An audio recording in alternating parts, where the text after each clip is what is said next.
What's up, everybody, and welcome back to Save Station. Today I've got Marley with me, Hey, what's going on, everyone? and as I promised, we are going to be going over the new Legend of Zelda Life in Ruins trailer that came out during the Video Game Awards. I already did my, quick little video going through the story of it and the ink drawings and stuff, so we won't spend too much time on that, but there's a lot to unpack here, and I'm sure you're pretty excited. I'm super. Quick note about the Game Awards. I won. That's right. If anybody watched our predictions or heard our predictions, you should, because it's really long, and we talked for a long time and worked on it. Marley walked away with the win on our Game Awards predictions. I am the champion of all video games. The reigning champ. Dude, Pokemon Go really helped you. Oh yeah. There's cleaned up nice, cleaned up early. All right, so what we're gonna do is just kind of go through the trailer. I'm gonna stop it here and there on like certain points, and we'll just talk about it. Let's do this. Let's do it.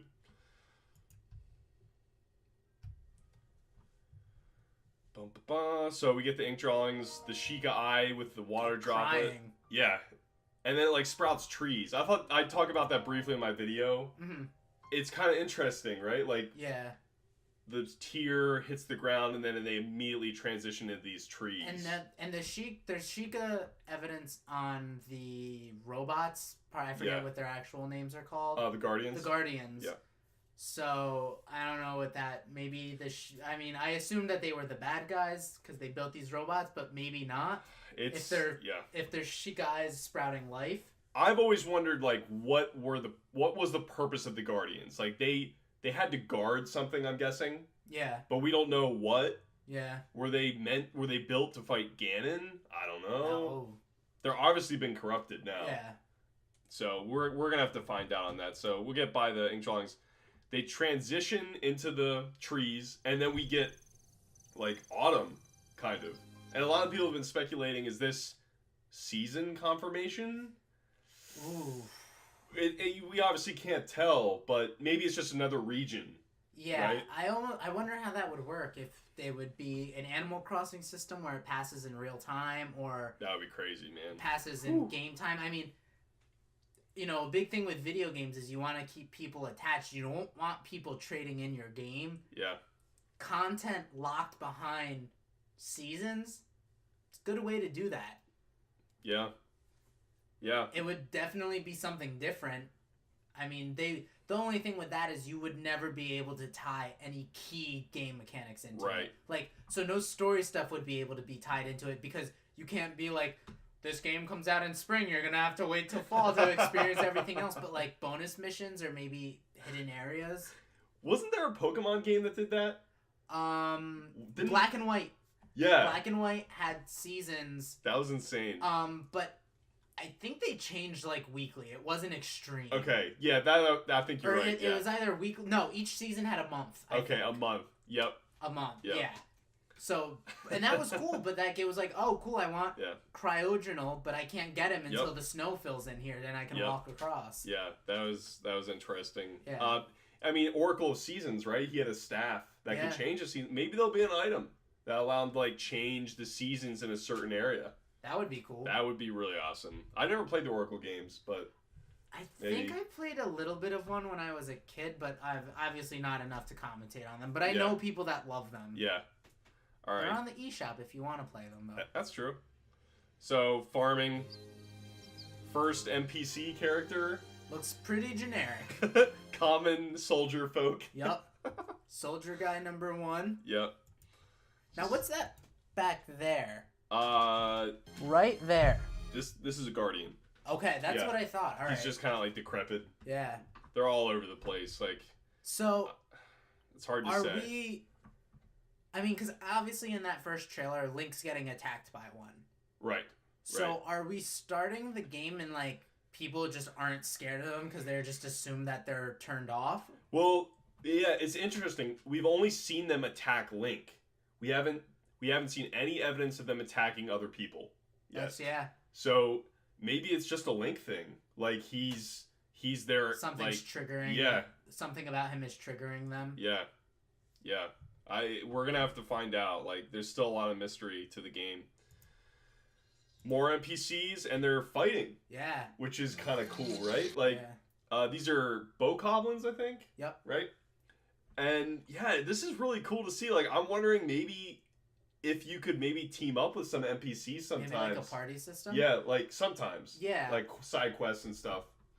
Maybe like a recruitment system. I mean, yeah. I think out of all the Zelda games, this one definitely has the most RPG elements from what we've seen. And I mean, party mechanics are part of an RPG game, and there's something else later on in the trailer that makes me think we'll have some traveling companions. This one guy on the right kind of looks like Link a little bit. Yeah. When I briefly saw it for the first time, I was like, is that Link? But I think it's just both of these are NPCs fighting bokoblins. So we're going to keep moving on here. First town building with people around it with a huge horse head. That horse head tent is so cool. I love the environments we're seeing so far. And it's nice to see some evidence of civilization. Yeah. I was one of those people early on who was worried about the game feeling empty. Yeah, I was worried about that too. I honestly think that's part of why it got delayed. I think they released that first open world trailer and people were like, it's a whole lot of nothing going on. Lots of trees and wild horses. So it's nice to see some evidence of that. Yeah. Plus that tent is just super cool. I wonder what's in there. Like a bazaar, probably, right? Maybe, like just with random trinkets maybe and that's stuff. Where you get a Epona. Yeah. That's a cool building. And we get a little closer up. Like, I love the dog animation here. Yeah. Like, it looks really nice. Who is that on the horse?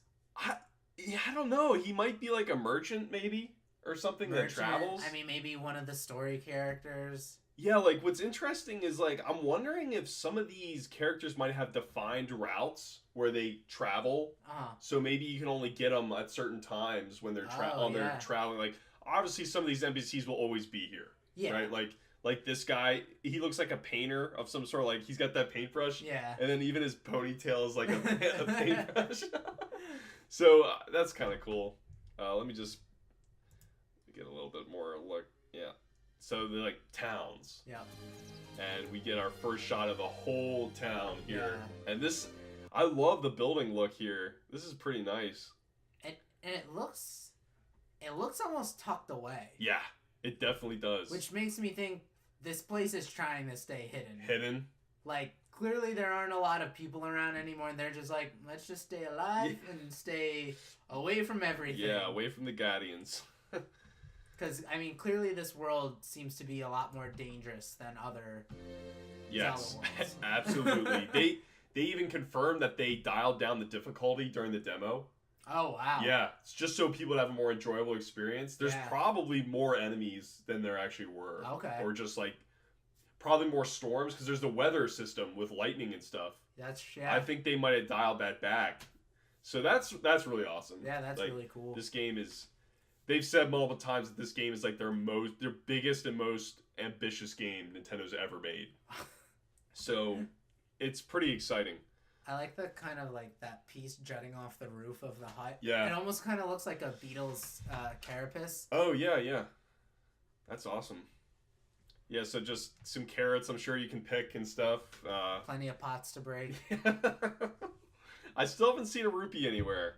Although I think someone found one in the demo, like, randomly. Oh, okay. And one of the Nintendo people was like, oh, you weren't supposed to see that. So we'll keep moving here. Okay. All right, so Birdman. Bird person, no! For all you Rick and Morty fans out there. I've heard a lot of people just saying he kind of looks like Falco a little bit. Like, he's got that same look and stuff. He's got, let me see if I can get a better view. I'm going to dial it back just a little bit. Press play. Ah, man. I'm going to try again. Scrub. There we go. All right. I mean, his eyes are closed, but whatever. Yeah. They're green eyes for everybody that needs to know. Yeah, it's all right, Carson. I mean, I guess this is good enough. So this is kind of cool, right? Like, he's got this scarf. And I see this shade of blue everywhere. Right? That's the same shade of blue as his scarf in Hyrule Warriors. Yeah. Now, I know that game's not canon. Yep. But, I mean, the Zelda timeline is a mess. Sure. So they could easily be like, sure it is. Like, it's the same shade of blue as Link's tunic. And then even, like, Zelda's thing later on, too. Like, well, who we think is Zelda. We're pretty sure it is. We'll get to that. Now, I have a theory about Bird Person. Now, Yeah. a couple seconds into this, we see him flying in a direction to what looks like a warship. Yes. Do we think these bird people are the bad guys? Well, because that ship doesn't look friendly.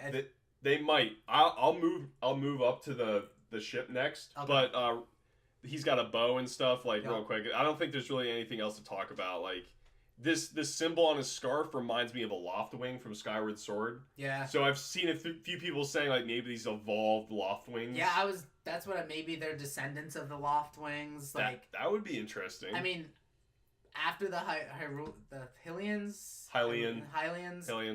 After they moved down to the ground, they probably didn't need their Loftwings. What if the Loftwings, maybe through some magic or something, got a chip on their shoulder, or who knows? Yeah, so he's flying up to this. Yeah, this is crazy, right? Yeah. So something that's very interesting. Notice the blue in the nice shade of blue that's kind of glowing around it looks like tech. Yeah, the tech blue kind of, right? That Tron blue. The Sheikah blue that they've shown a few times. And I'm going to move forward, okay? But now it's purple. And that's the same color as the Guardians when they're infected. So I don't know what's going on here. Is this a bad ship? Maybe it was good and it's being corrupted by whatever's corrupting the Guardians, if they are being corrupted. I have a theory that Falco Lombardi here, he prefers the skies and all. I have a feeling that this is kind of backwards in the chronology of how this all happens. I think the first time Link sees this is what we're seeing here. Uh-huh. And he's like, oh shoot, I have to get up there. And then we see Falco flying up. That's after Link has fixed it. And it's back to being blue, and this guy's like, all right, I'm going back up. Yeah, and so maybe the bird person is a friend? I'm thinking he's a friend. Because you remember in the demo, they showed that other, parrot-looking one? Yes. So there are other ones, too. Okay. But, there's still a lot of things we don't know. Well, I think there's, I don't know, maybe race relations are a little tight, because, we saw in Ocarina, the Hylians have done some not so great stuff before to other races. There were wars and stuff, yep. Yeah, so I mean, maybe they're carrying over some of that. Was it the Sheikah in Ocarina that were almost wiped out? Oh, gosh. By the Hylians? Yeah, I think it was, yeah.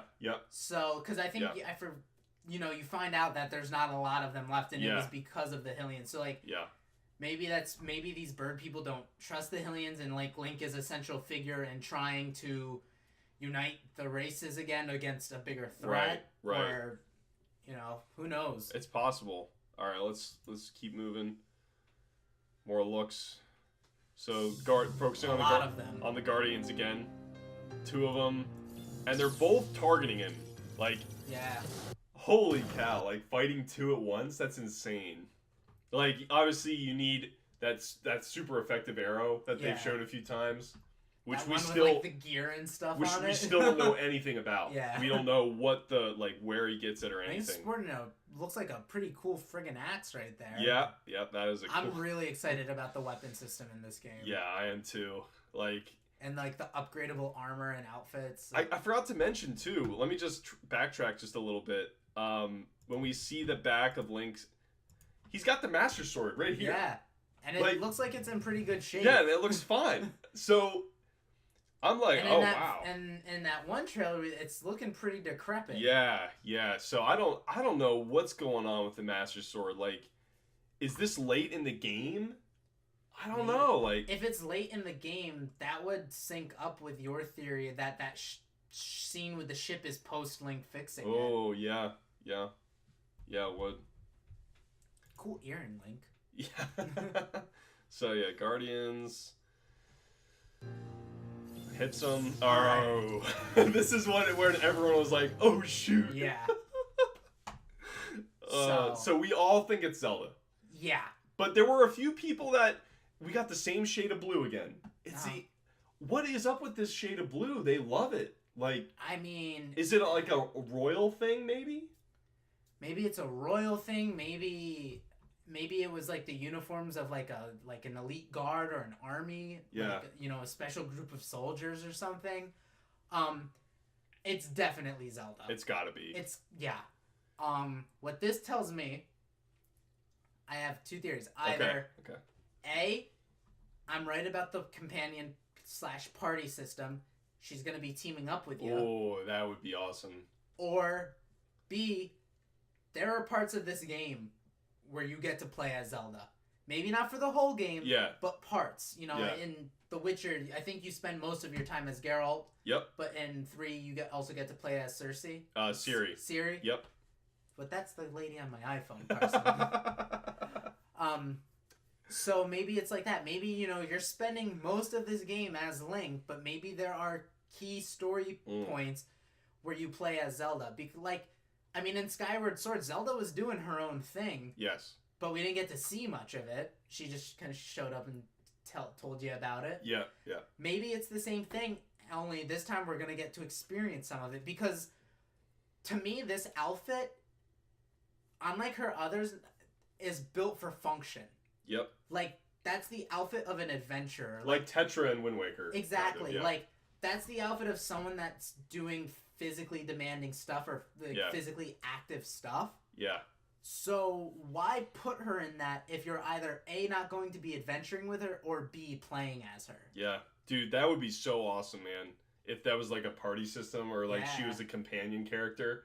They did say there's no companion character, but that to me could be misdirection. Yeah. To be Zelda's actually your companion, Yeah. which we would never expect. That would be insane, actually.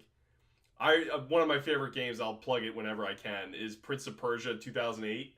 Elika is such a good companion character in that game, and this reminds me of what it could be like.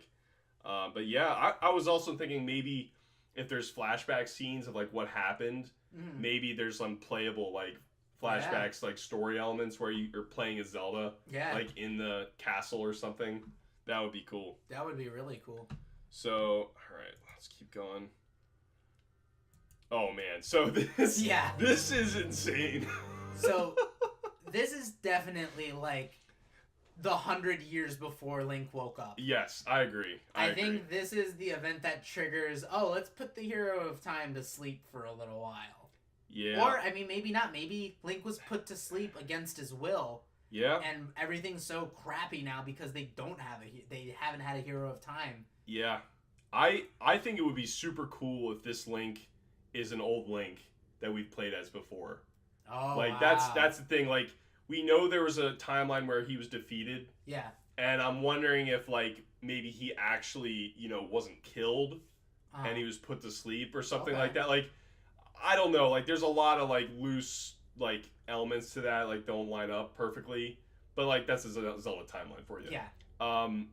Yeah, this is crazy. I'm guessing this is the appearance of Calamity Ganon. Because the lore is that he just appeared. Yeah. And just laid waste to Hyrule. Okay. So, what's weird though is it looks like it's coming from the castle. Yeah. That's really weird to me. Because he's been sealed in the castle, we know. Yeah. But if this is taking place 100 years before, did he appear in the castle and just go crazy like this? Maybe. That red is also reminiscent of the glowing red on the Guardians when they're attacking. Yeah. Maybe this is where the Guardians were being made, and this is an experiment or a production line gone awry. Yeah. And this is the start of all of that, Man. Yeah, it's crazy. I know Ganon's been sealed many times throughout the timelines and stuff. Yeah. So I was wondering too, is has he been sealed for so long that people have forgot who he is, and then he all of a sudden breaks free, and just goes crazy? Yeah. But then someone's able to seal him again temporarily within the castle. I don't know. This looks so intense though. Oh my gosh. What if we don't get a Ganon? Well, yeah. We saw his pig form in the mist as it's swirling around the castle. So. Oh, okay. I never caught that. Oh, you never saw it? No. It's really brief. If you apparently in the demo you can see it, like there's a cutscene in the demo, but none of us have played the demo. Okay. So if you look at the trailer real close, there's a lot of quick cuts at a certain point. You can make out the figure of the pig cannon, the pig okay. like figure. Oh wow. In the mist. I missed the demo by like a day. I was down in New York City. Oh, at the Nintendo World Store. And they had extended it, and they were giving out the free coin and the T-shirt. Yeah. And they were filled up for that day, and they were like, "We have open slots for tomorrow." I was like, "I have to go back home tomorrow," and I missed it. My friend Brian got to play. Man, I hope maybe they give us some sort of like demo on the eShop or something. Yeah. That would be awesome. All right, so the destruction ensues. And then we just see, like, the wreckage. Yeah. Afterward. All this weird, like, sludge and stuff around here. Weird, like... Ugh. And then these, like, horns sprouting out of it and stuff. Like, what the heck? Almost kind of like... I was gonna... No, not really. I was gonna say it's kind of like in Link Between Worlds when Yuga... corrupts the castle and takes over and stuff. There's a lot of that kind of look, but it's you know, the rifts and stuff were not sludgy looking in that game. Yeah, this is really strange. I just look for any excuse to bring up A Link Between Worlds. It's the best Zelda game. And then we see the fountain here. A lot of people have been like linking it to the Twilight Princess fountain. It looks really similar. So you know, timeline implications. Wow. I don't know. It's like, it's one fountain. Yeah. So you can't, like, make a whole argument around, like, oh, it's now in that timeline. There's a lot of elements from a bunch of timelines in this game. Yeah. Like, and I don't know if they're just doing it as, like, Easter eggs, or if they're doing it on purpose. What if it's, like, what if this game is, like, don't kill me, everybody. But what if this game is, like, kind of like a soft core reboot? Yeah, and like and instead of being since it's a reboot, they're like, we'll pick design elements from all these different games that we like and put them in this, but this is technically its own thing. It's not connected to the other stuff. Yeah, because we also got that scene of the Master Sword, and it's in the forest area that looks like the one from A Link Between Worlds. Yes. In that very first trailer. Yep. So there's a lot of design elements from all the games. What if this is just some kind of convergence, kind of wiping the slate clean kind of thing? Yeah, it's very possible. Like, we've seen that a lot with video games. Like, a lot of video games are dropping their numbering system or just doing hardcore reboots. Yeah.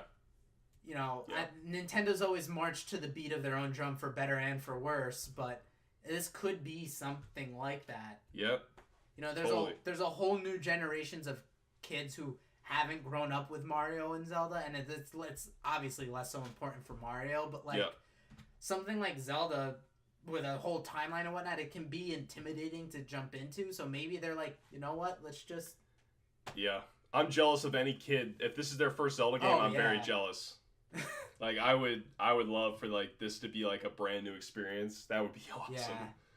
So let's keep going. Alright, so something's activating here, and my whole theory is that he's meant to rejuvenate the land. Okay. And I'm wondering if he's, like, activating something, like, in a certain part of the world to, like, rejuvenate it. Like, he's gotten to a certain point, like, he just beat a boss or something, and this is, like, the trigger afterwards. I don't know, though. Maybe he's getting ready to go back in time? I don't know. Probably. Who knows? Like, it's cool though. Like, it's a cool scene. He doesn't look happy. Yeah. He looks angry about something. Angry or confused. Yeah. Like, he looks like a guy with amnesia. Yeah. Alright. And let me just... And he looks pretty downtrodden here, too. Well, yeah, it's either... He's bowing in respect, right? Because, again, this is probably Zelda. Yeah. Like, she's royalty. Yeah, is this his first time meeting her? Is this memory from the past? Or is it a memory from the past? Yeah. Maybe they were adventuring buddies beforehand or something? Yeah, yeah. It'll be interesting, too, to see if they try and do a little romance, because they did in Skyward Sword. Dude, for all the crap people give Skyward Sword, I think narratively it's the best one. Yes, I would totally agree with that.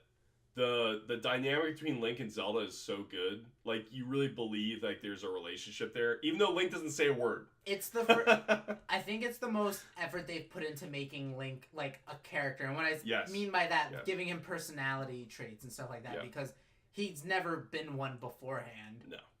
Yeah, I think they've been like slowly trying to make Link more of a character. Yeah. Which gets a little like, so far right now, like a lot of people still want like a female Link potentially, and like Nintendo's been very, you know, stern on saying like we believe Link is a boy. And I think they get all wishy-washy with it. They're like, they do. Oh, well, I mean, it could happen, but not in this game. Yeah. But maybe in the next one. But definitely not now. And they kind of, what Onuma, the director, said is he said, or the producer, he said he would rather give more focus towards Zelda if they were to do a female character. Okay. So like, I'm fine with either. Yeah, like I don't really care too much, but if they're trying to make Link more of a character, that might just ingrain them more into like him being a male character potentially. Yeah. But you know, Onuma doesn't live forever. Someone new is going to come along and probably change some things. So, yeah. Dude, what if Zelda's dead in this game? Not the first time. Phantom Hourglass. Wait, no, Spirit Tracks. Spirit Tracks. That's right. She's the ghost. Yeah. Like, what if these are memories from the past? And that voice we heard in that first trailer, what if that's her talking from, like, the afterlife, or maybe she's in some weird spirit realm or something? Like, and he's just, like, he's thinking back fondly on times he spent with his leader. Totally. I have a feeling there's going to be some sort of flashbacks or time manipulation in this game. Like, I'm betting on it. Like, I'm pretty sure, like, especially with the Master Sword being in the game, I'm always, like, curious if they do that. Yeah. So, I think that's the last scene here. She clenches her fist. That feeling when Nintendo doesn't give you a concrete release date. The Arthur meme. Yeah. Just give it to us, Nintendo. Yeah, I'm sure we're going to find out at the presentation on January 12th. Oh, man. I hope. I'm so tempted to take off of work that day. Yeah. That's a Thursday. It's a Thursday. Yeah, I'm very tempted to do that too. But yeah, any closing thoughts at all on the trailer? No, I'm just really, really excited. This was definitely better than the gameplay video they showed us. Yes, that was kind of awkward. Yeah. Yeah. That good old Nintendo awkwardness. Bill Trinan always looking like he's gonna cry. He's just always on the brink of tears. Yeah. No, it's getting me excited again. Yeah. I will say, I kind of was like, after the delays and stuff, I was like, come on. But the way they've been leaking out little bits of info about this game has gotten me really excited about it again. Yeah, me too. Like, yeah, this is easily my most anticipated game coming out in 2017, and I hope it's sooner rather than later. I hope they don't make us wait till the end of like the year. Yeah. That would be the worst. So, with that, everybody, we're gonna wrap it up here. Thanks for watching our kind of like breakdown of the trailer as we went through it. If you have any comments about like what you saw in the trailer that maybe we missed, let me know in the comments section down below. And if you liked the video, just give us a like. And if you want to see more of this stuff, subscribe. So with that, everybody, I'll see you at your next save. Bye-bye.